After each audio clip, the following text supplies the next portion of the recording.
Welcome to Faces and Aces in Las Vegas, a podcast where we share great Vegas stories and we talk to the people who make Vegas a fantastic place to visit. My name is Chris. Welcome to the show. If you're a regular listener to Faces and Aces, thank you so much for hanging out while we've been going through our transition period. Been trying some new things and playing around with the format a little bit. And if you're a new listener to the show, here's what our show's about.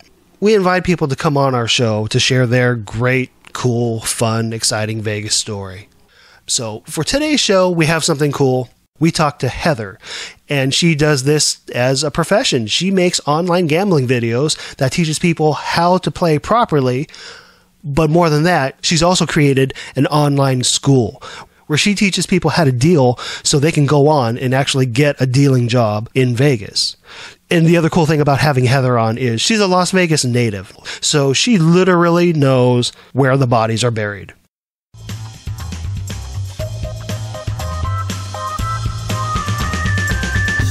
My next guest is Heather, the creator of Vegas-Aces.com. That's a website where you can go and take a look at some tutorial gambling videos, some basic how to play blackjack, how to play roulette, as well as it is the world's first online school for dealers. So she has a lot of tutorial videos on how to become a casino dealer. And what appealed to me the most when I found Vegas-Aces.com online is that it's free.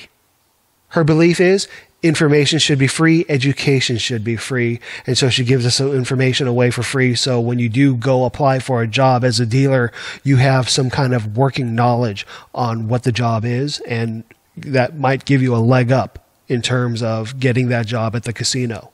So I have a lot of respect for Heather. I love what she does, and I love her philosophy.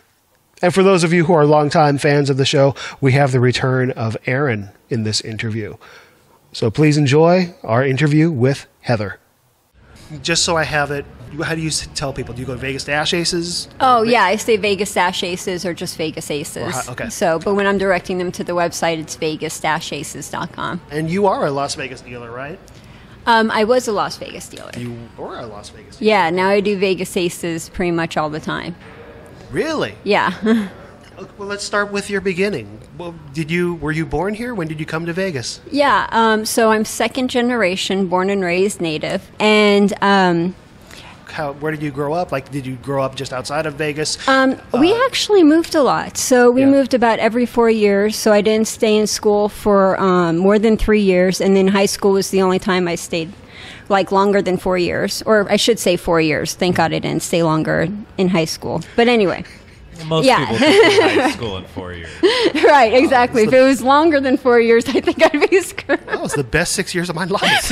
You seem very smart. Yeah. Senior, super duper senior.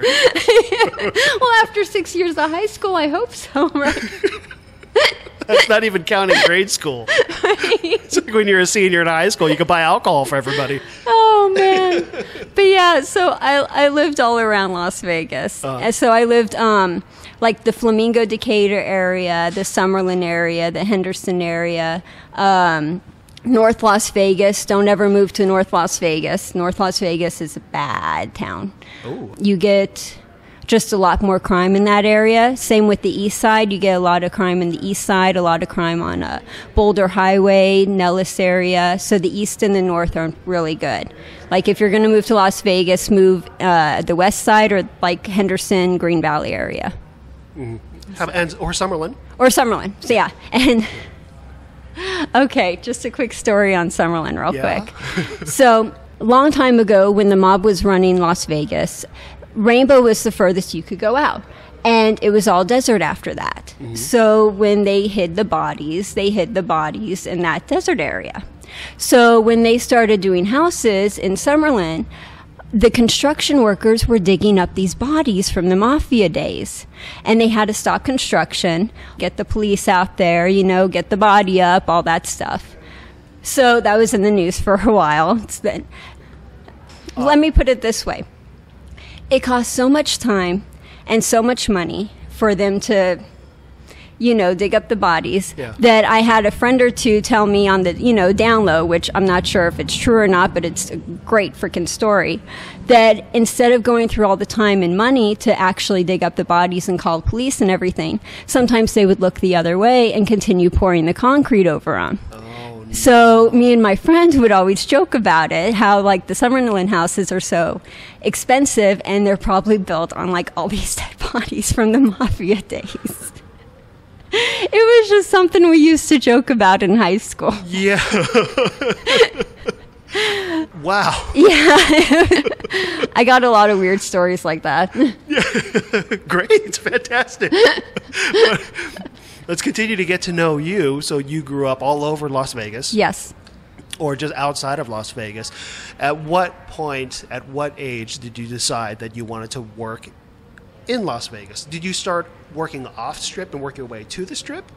Well, the first job I ever had, I shouldn't say the first job I had. One of the first jobs that I had, because I had many first jobs, was in high school. I was a henna artist down here on Fremont Street, downtown. So we would actually see a lot of crazy people around, because it's downtown. Just so people who don't know, Fremont Street itself is usually pretty good. It's usually safe. Metro police officers usually ride their bikes up and down the street, so, it's safe. But if you go anywhere off of Fremont Street, especially at night, it's not very safe. There's like a lot of druggies, a lot of homeless people, a lot of crazy people, a lot of drunks. So typically, it's not very safe. So I'm working unless you're looking for drugs. Then it's a great place to come down. Then go there. Sorry, I interrupted. Okay. Here's another tip. Go see my friend Billy. He hangs out on this corner just off the strip. I'll include his information in the show notes. Okay, sorry. It's okay, no problem. So one night I'm people watching, and this homeless woman is walking up and down Fremont Street, and she finally stops in front of my booth, and she drops her pants and starts pissing and starts taking a crap right there in front of me. So Metro rides their bike past. He does a double take, makes a U-turn, and goes back. He calls up like two of his buddies or whatever, and they're sitting there in a circle talking, having like a normal conversation, just having like a good old time. And in the middle of them is this homeless woman finishing taking her dump, because they couldn't haul her off to jail. In the middle of it, they had to wait for her to finish. So it's that kind of thing that you'll see when you're working at Fremont Street, and it's like a normal thing, but it's just so many crazy, weird stuff that happens. But you're talking about when you were a henna artist. Yes, and that was used to see in Fremont Street. That was in early 2000s area. Right. Yeah. Right. Okay, so it is safe to come down here now. That's a story from a good 15 years ago. Right, it's a story from, 15 years ago. So just stay on Fremont. To be fair, in that story, it would still be safe. You would just have to avoid the puddle. Person The doing puddle. her business. Or the puddle. The little stream. Oh. Sorry. Sorry. But it happened. That's what downtown Las Vegas was. Yeah. But you started as a henna artist, and then... Oh, that was just one of my jobs. So like another job I had I would do 2-year-old daycare teacher. I would like watch kids. Okay. And then I did secretary work. So but basically all the jobs I did didn't pay very well. Mm-hmm. And my boyfriend at the time convinced me to go into dealing. And I didn't want to be a dealer. I didn't like casinos. I don't like gambling. Why would I be a dealer? And he's like, well, you like math and you like video games. These are like video games. It's just they're table games. Mm-hmm. Okay, you talked me into it. I'll go. So I went to dealing school, and the lady at the dealing school, the owner, and I did not get along at all. We had so many fights, and she hated me so freaking much. Huh. So... For example, it was a 6-week course, and the first week they taught us how to shuffle. So I'm learning how to shuffle. I go home, I practice, practicing. After like 3 days, I'm like, okay, I can shuffle well enough that I want to go on to the next step. So I asked them, okay, I want to learn how to cut the checks. And she's like, no, you have to do a whole week of shuffling. And then next week we'll do the checks. And then next week we'll do something else. And I'm like, that's bullshit. I paid you money. I'm good. Yeah, I paid you money. I'm good with shuffling. You can see I shuffle, and I shuffled for her. Now you're going to teach me how to do the checks, or I want a refund. So she didn't like me at all. I don't know why she didn't like Oh, yeah, it seemed totally. Really reasonable. Well, see, here's the thing. They charge so much money for dealer schools, and they're not structured. It's students teaching other students, and they don't know what's going on or what's happening. And it's really a waste of money, But you have to do it to get your dealer certification, right? It depends. It depends on where you live. So in Las Vegas, no, you don't need to go to dealing school to get a job as a dealer. All you need to do is pass the audition. So if you go home and you practice shuffling and you practice cutting checks, you go to a break-in house, they don't expect you to deal. That's not why they're hiring you. They're hiring you for your personality. And if you can talk to people, and if you're inviting, and if you could keep the people at the table, and then they'll teach you how to deal. But people don't know this. So they spend $1,000 going to dealing school, and they're crap dealing schools that don't teach them anything. And then they send them to casinos, and the casinos are going to have to teach them how to deal anyway. Only now they're starting with all these bad habits. So after about a week of, bumping heads together, she comes up to me one day and she's like, well, you think you're such a hot shit. I got an audition for 3 of my best dealers over at the Gold Coast. You can go with them, do the audition, and then you'll see that you're not good and they're not going to hire you. And I'm like, ooh, awesome. Thank you. So I go to the audition. We all do that. And out of the 4 of us, I get hired and 1 other student gets hired. And I'm like, I am so freaking happy. I don't have to see her ever again. Nice. Yeah, totally. Yeah. Yeah, so that's how I started dealing, and Gold Coast was my break-in house. So Okay, and then how long did you deal for? I dealt for 5 years total. I was at the Gold Coast, the Rio. I was a poker dealer at the Sahara for like a little bit. I did the Westin. I did the Golden Nugget. And during this time, like I said, I'm really into video games, so I was playing a lot of MMOs. And for people out there who don't know, an MMORPG is a massively multiplayer online role-playing game. So that takes up a lot of time, obviously. And after a while, I'm like, I can't sink all this time and effort into level 80 characters, and I'm not going to do anything besides raid with them. Yeah. So I started, thinking, okay, I need a hobby. And at the time, I knew dealing. I knew how to deal table games.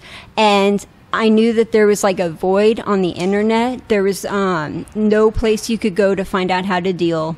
There was no place you could go to find out the toke numbers of the different casinos. Nothing like that. So I'm like, okay, my hobby will be to fill that void. And I'll just do it for fun. And it'll just be like whenever I can do it, I'll do it. And that's how like Vegas Aces started. So Through a hobby. Like exactly like you. What are tokes? Tokes. I was just going to ask for our listeners that didn't know that. I'm sorry. Yes, for our listeners that For all the listeners, I mean, I deal with those all the time. Yeah. But, for all our audience, what are those? A toke is a slang word the dealers use to express tips. Like a tip is a toke. And the reason why they use the word toke instead of tip is because toke is actually a shortened version of token of gratitude, which is what they used to use in the old days, and token of gratitude was shortened down to toke. So tips are also known as tokes. Mm-hmm. So when we say like our toke numbers, we're talking about our tip numbers for that night. Mm-hmm. You don't like verbal tokes, though. You like tokes that you can hold in your hand. Monetary tokes. Monetary yes. tokes. Not, I appreciate you. Thank you. Thanks for the toke, Aaron. I appreciate that. I was just talking randomly. If the player just won $30,000 and they're like, thank you, then some dealers might be a little mad. I get that. Yeah. But I'm just curious. Have you had a crazy big tip from a player? Let's see. I used to deal to high rollers, so I guess that would be my biggest tip, and that was, I think it was doing like about $5,000 a hand.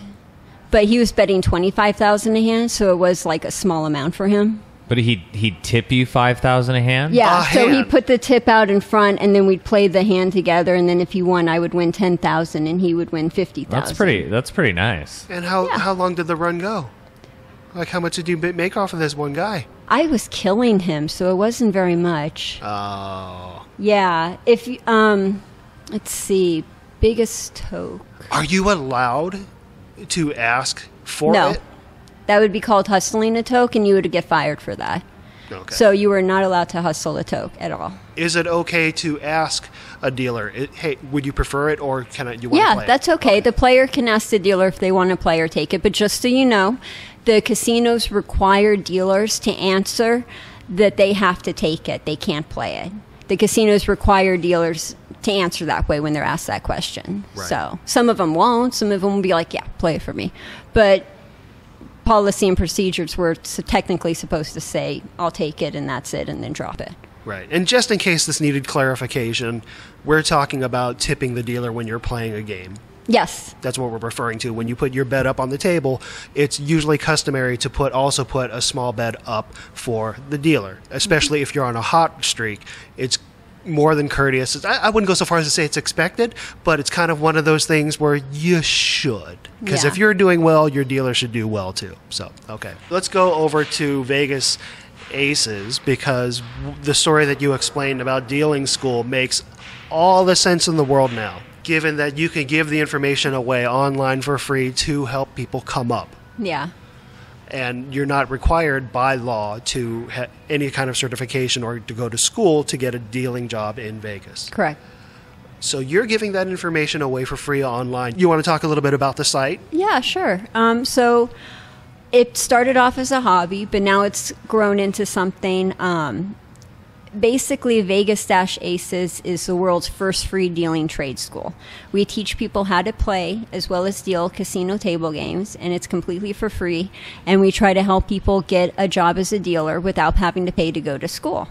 So that's basically the whole goal of Vegas Aces. I have a YouTube channel and a website. The YouTube channel I have training videos on, and Q&A videos and interview videos. And then on the website I have a complete tutorial on how to play and deal table games, everything written out with pictures, as well as instruction manuals, flashcards, toke numbers, and just some other miscellaneous stuff. So I basically just try to teach people to the best of my ability and try to help them in their career path, you know? I mean, the whole reason why it's free is because if people are out there and they can't afford to put food on the table and they need a job, how on earth are they going to pay $1,000 out of pocket to go to school to get a job to help support their family? They can't, you know? Especially when it's not necessary. Especially, yeah. So what about to get the interview, though? Because one of the best things that I saw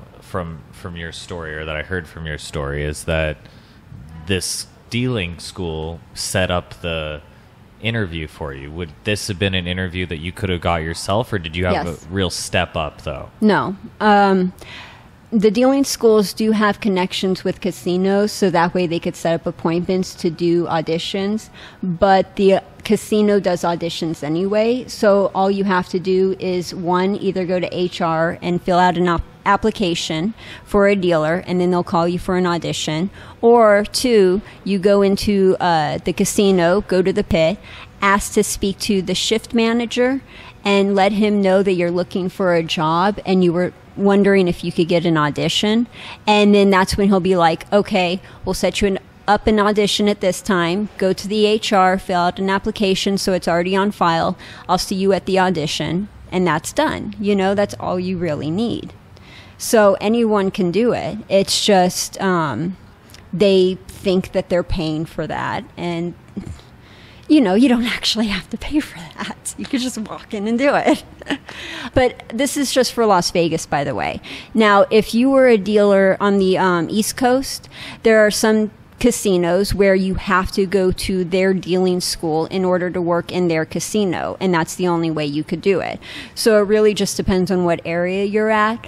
And with those people in the East Coast, basically what it is the casino will pay for your school, and then you have to work a certain amount of time, like 3 months, 6 months, a year, as a dealer for them without moving, and then the dealing school would be paid for. If you leave before that, you would have to pay for the dealing school. So that's how they do it in those places. And like I said, every single place is different. So in London, it's very hard to get a job as a dealer just walking in. You have to go to one of their schools. So you've helped people come up Yeah. through your school. Can you tell me stories about any of those people? Sure. There was a guy named Ashley that didn't know how to deal, and he wanted to deal. So he emailed me and watched my videos and everything, and he ended up getting a job as a dealer at Atlantic City. So he's really happy about that. In Russia, there's a guy that owns a casino, like party. What do you call it? One of those table game parties? Like party rentals where you have someone come in and throw a casino night for you. Exactly. Yeah. So they go to parties and they have like roulette and craps and different table games and everything. So he uses my videos to help teach his dealers, and he also gets more information from my videos. And then Dr. Mike Algren, that was another one, the professor from Penn State that I was interviewing. He uses my videos in his classes to teach his students. I have several dealing schools that actually use my videos in their schools, and it's sort of a pisser because it's like, this is supposed to be free. I don't really want you using my videos in your dealing school and you're charging people for it, you know? So yeah, that's why I put up the whole like disclaimer, you know, these videos were meant to be free because I've actually had some people sell my videos. They, you know, download my videos and sell them, and it makes me so mad. Is that actionable? I have a copyright on them, so I could, you know, do Yeah. a cease and desist type of a thing, Right. but I think it would cost me more money. And because I have the disclaimer on there, if someone says, hey, I paid money for this video, then they could get their money back, because that's what I have in the disclaimer, you know. If you paid money for this, you were ripped off, please tell the person who ripped you off that you were ripped off and kindly ask for your money back, you know. That's not exactly what it says, but that's basically what it says. Right. That's about the best you can do for this. Exactly. How do these people, not that it's expected, but just like when you're at the table dealing for someone, how do these people tip you or give you a toke back, you know, when they have a successful career? Do they end up, you know, doing anything for you? Yeah, they offer their time and their energy for me. So I have a couple of them. There's this one guy who's learning how to be a dealer, and he's just became a break-in dealer. And he used to be like an Apple iPhone app or Android app person where they make those apps, a programmer, you know, where they make apps. He is doing me a favor, and he's volunteering his time and effort to make basically a flashcard app for Vegas Aces. So I'm starting to get more help and everything. Very nice. Yeah, which, by the way, if anyone helps me, please email me at heather@vegas-aces.com because I could use the help. We'll definitely cover the plugs, and also anyone listening to this information will appear in the show notes. So if you can't write it down here, you can go to facesandaceslv.com, and we'll definitely have all this info and links to all of Heather's stuff in the show notes. So let's do a couple of stories. I know you've shared a few stories. Did we miss any that you needed to share? Oh my God, I have so many stories. I could talk for 8 hours. That's what I would do. I would go and I would be a dealer, and the way I would entertain was I would tell all of my stories for my entire 8-hour shift, and that would be it. And that's how many stories I freaking have. Right. Well, So I mean, I got 8 hours, so I'm gonna get comfortable here. we're gonna get some food, maybe some coffee. Do you want stories on cheating? Do you want stories on naked people? Do you want stories on bodily fluids? Like, naked people. We could do that. Let's go with whatever story, because we've been going for almost an hour now. Okay. So I want to make sure to get, whatever story you feel the best to share. And if you're more than welcome to come back and share more stories if you like. Ooh, awesome, because I got plenty. One time I was dealing blackjack. I had a guy on my table, and he was card counting, and I only had one player at my table. And let me just stop you real quick. Is just so for the people who don't know what card counting is. Oh, yeah. Card counting is a way to play blackjack and observe what cards come out, so that way you can place your bet when you know that when you're going to be getting favorable cards.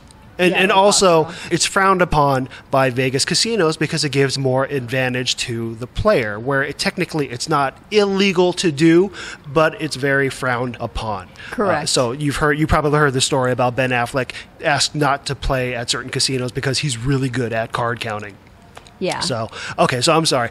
That was just for the people who don't know what that is. It's okay. It's not a problem.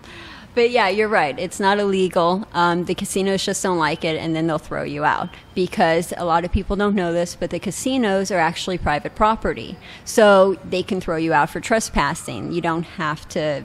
It's not like it's a corporation. They have to have you in there. If they don't want you in there, they're just going to throw you out, and they're going to keep you out. So I had a guy on my table, and he was card counting. And my floorman comes up to me after I shuffled the deck, and he's like, cut the deck in half. And I'm like, what? Because normally you cut the deck, it's 1.5 decks in, and that's where you put the cut card. And he wanted me to put the cut card 3 decks in. So that's why I was like, what the heck are you talking about? And he's like, just don't question it, just do it. Okay, fine. So I do it, put it in, dealing. And he tells me to do a few other procedures, differently, that I was like, okay. And what happened was obviously the guy was card counting. He was going from $500 to $10 to $1,000 to $20. That's a big sign that you're card counting. And after about 20 minutes of this, security guards and Metro Police came to the table, and the player stood up, put his hands behind his back. They handcuffed him, picked up his checks, and they went to the cashier's cage to cash out the checks because he can keep the money. It's not like he can't keep the money. So I'm like, what the heck just happened? And my foreman tells me that was one of the MIT guys. Yeah.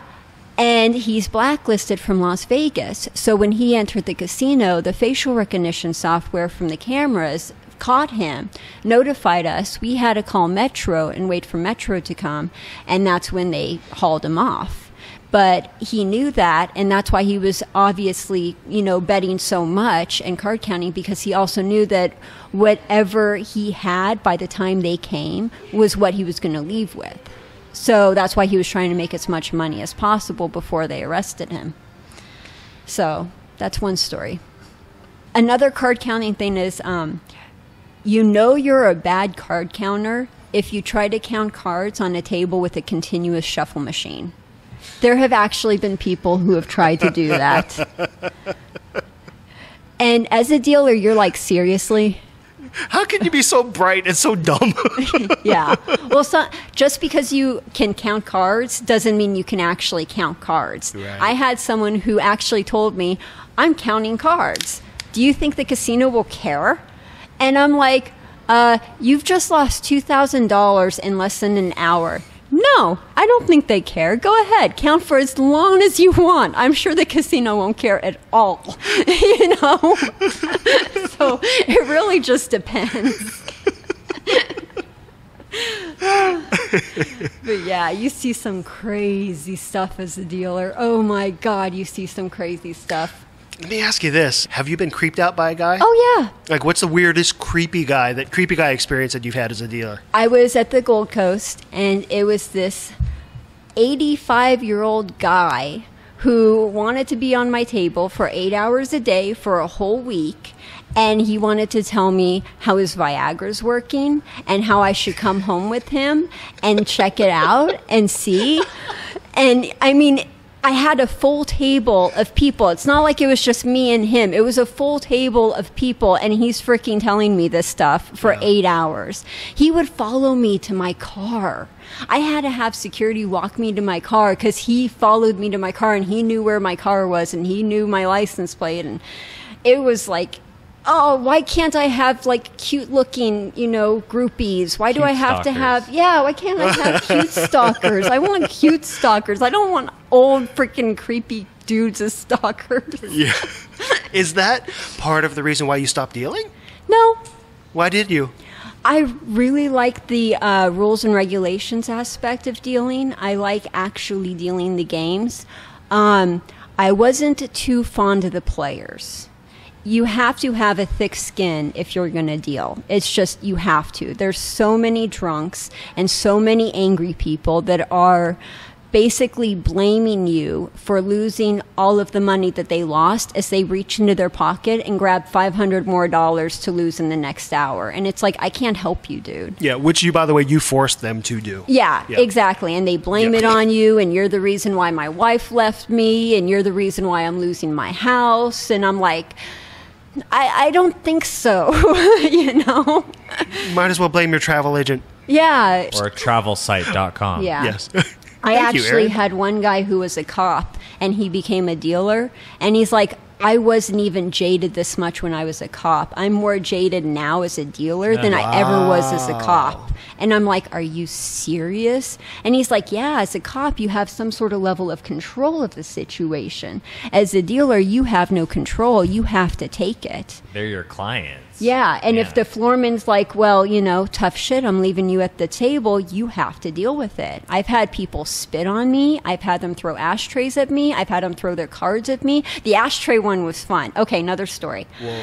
So the guy was really pissed off because he was losing so much money, and he was way drunk. So he grabs this ashtray and throws it at me, but because he was so drunk, I was actually able to dodge it because he was moving so slow, you know? Yeah. And the ashtray hit my floorman, my 6-foot floorman, buff, muscled floorman, and my floorman turns around and he's like, who the hell just threw that? We're all pointing at him.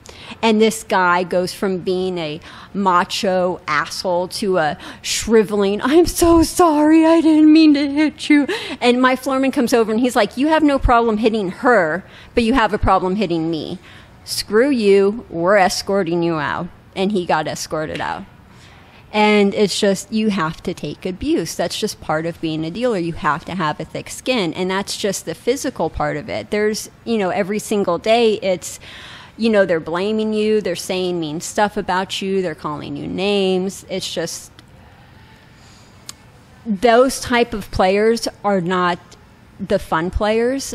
What was really fun was when I was a dealer and I had people at my table who didn't care if they won or lost and they were just there to have fun. Those were the people I loved. Yeah. Because in 8 hours you would go by like that and you just had fun all day talking to people from a different state, and it was awesome. Yeah. It was just those people, you know? Yeah. It's like you have different types of people when you deal. Because, I mean, my thing is I do have fun. I fear that I'm the talky guy.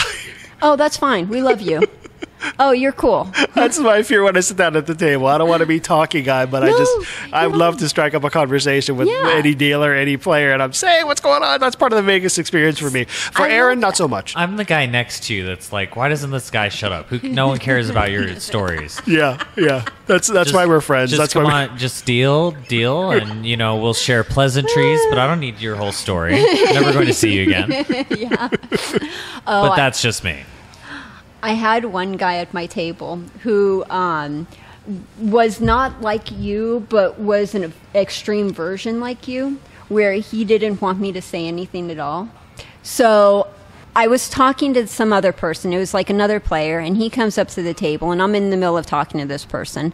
And he basically says to me, don't you know women should be seen and not heard? And I'm like, really? Well, in that case, I'm going to tell you every single story I could possibly think of, and I'm not going to shut my mouth until you leave. Which is exactly what happened. So sometimes it helps to be a bit of a smart ass when you're a dealer. Do you get in trouble for that, or... I have never gone in trouble, and I have been a smart ass to a lot of players where I probably should have gone in trouble, and I didn't. The floormen usually do a good job trying to protect you. So they'll usually side with you if you're in the right, and then they'll usually say to the player, oh, we'll write that dealer up, we'll, reprimand. That's what I'm trying to think of. We'll reprimand the dealer. And then, they'll pull us aside and they'll be like, we're not really going to, just if they ask, say we did, that kind of a thing.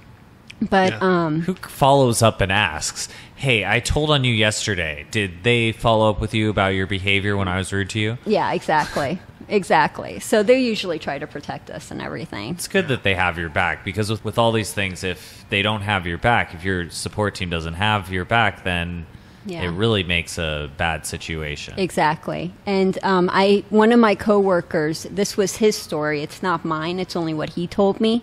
He was dealing, and it was with an angry player. So he was upset that he lost a lot of money. And he ended up punching the dealer, reaching across the table and punching the dealer. The dealer kept his calm, dealt the next hand, first set of cards, comes around, deals the next set of hand, and as soon as he gets to the guy that punched him, leans over and punches him right in the face. And he did not get in trouble. The floorman was like, well, he punched you, you punched him. I think we're pretty fair here, you know? Yeah. And, you know, the player wasn't happy about that, but they ended up, I think, escorting him out because of the scene he caused. But, yeah. And for assault. Yeah, right? Yeah. Because the dealer obviously could have pressed charges for assault, and instead he's like, no, I think I'll take care of this. Bam. I love the way he handled it. My only thing that I would add to it is I would add a bad pun and, say something like, how's that for dealing a hand? I've watched way too many 80s movies. I love it. I was trying to think of a better pun, but I couldn't. That was the best. Now I'm just getting silly. Oh, it's awesome. All right. Yeah. Yeah, so, let's save more. If you would mind coming back. Okay, cool. Yeah. Awesome. Yeah, I've got a ton of stories. That's fantastic. Thank you. Thank you so much for coming on the show. I want to give you time to anything you want to plug, pitch, promote. Just basically, if you want to learn how to play or deal any table game, come to my website, vegas-aces.com. Got flashcards on there, instruction manuals, how-to guides, and then my YouTube channel, Vegas Aces. So please come check me out. And yeah, and not only check out the site, but if you find any of that information useful, make sure you tip your dealer. Yes, please go to patreon.com/VegasAces, and it's a way to basically support the content that you love. So if you love what you see and you love the fact that I'm keeping it free for everyone and you can afford, say, $1 or $2 extra, any help is really greatly appreciated. Yeah. And I would go so far to say, even if you don't love it, even if you don't like it, even if you hate it, go ahead and give a couple dollars. You'll still take their money. I'm a dealer. Of course I will. Yeah. That's part of being a dealer. I would like to add to that, maybe you're not doing it for you, but by keeping her afloat means that she gets to keep teaching other people who might be interested in supporting their families. So chip in if you can. Also, did we say Twitter? Oh, yeah. I'm on Twitter. I'm on Facebook. And Periscope is one of the features that you provide to your Patreon donors. Yes, that's correct. Yeah. Cool. And also, if you know anyone who needs a job, who needs something that's at least $30,000 a year, then please send them over to my website because I could teach them how to deal, and then they could get a job and they can make more money than, say, working at a gas station. So if you know someone that needs a better paying job, maybe see if they want to be a dealer and then send them my way. So, right on. Yeah. Okay, cool. Well, thanks so much for hanging out with us. Had a fantastic time. Me too. Thank you. I look forward to having you back on the show. I'll definitely be back. Cool. Thank you. Thank you. And that's going to do it for another episode of Faces and Aces Las Vegas.